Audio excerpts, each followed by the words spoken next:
16 जूनला लोकसभा कार्यकाळ संपणार. 1,82,00,000 नवीन मतदार मतदान करणार. 82,00,000 प्रौढ मतदार मतदान करणार. 48,00,000 तृतीयपंथी मतदार मतदान करणार.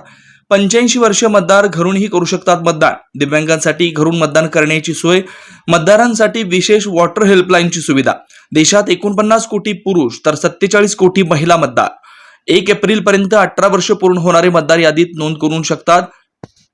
1 एप्रिल पर्यंत 18 वर्ष पूर्ण होणारे मतदार यादीत नोंद करू शकतात आपलं नाव.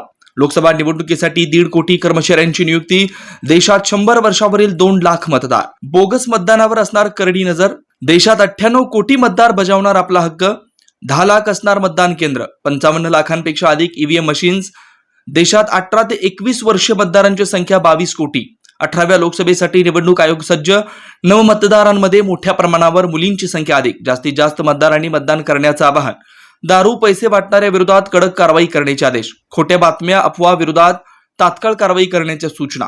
उमेदवारांच्या वक्तव्याची गंभीर दखल घेतली जाणार. सोशल मीडियावरती करडी नजर ठेवली असणार. निवडणूक आयोग प्रमुख राजीव कुमार यांचं वक्तव्य. 82,00,000 मतदार 85 वर्षावरील. मतदान केंद्रावर पिण्याच्या पाण्याची, टॉयलेटची, व्हीलचेअरची, लाईट व स्वच्छता व पोलीस प्रशासनाची सोय मुबलक असणार.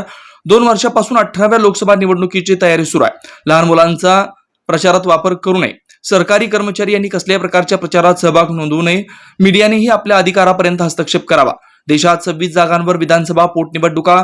देशात 7 टप्प्यात होणार लोकसभा निवडणूक. पहिल्या टप्प्यातील निवडणूक 19 एप्रिलला होणार. 4 जूनला लोकसभा निवडणुकीची मतमोजणी होणार आहे.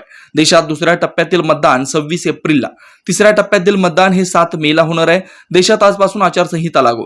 आचारसंहिता नियमांचं प्रशासनाने उल्लंघन होऊ देऊ नये. 20 मे रोजी महाराष्ट्र लोकसभा निवडणूक मतदान. 4 जूनला 18व्या लोकसभा निवडणुकीचा निकाल.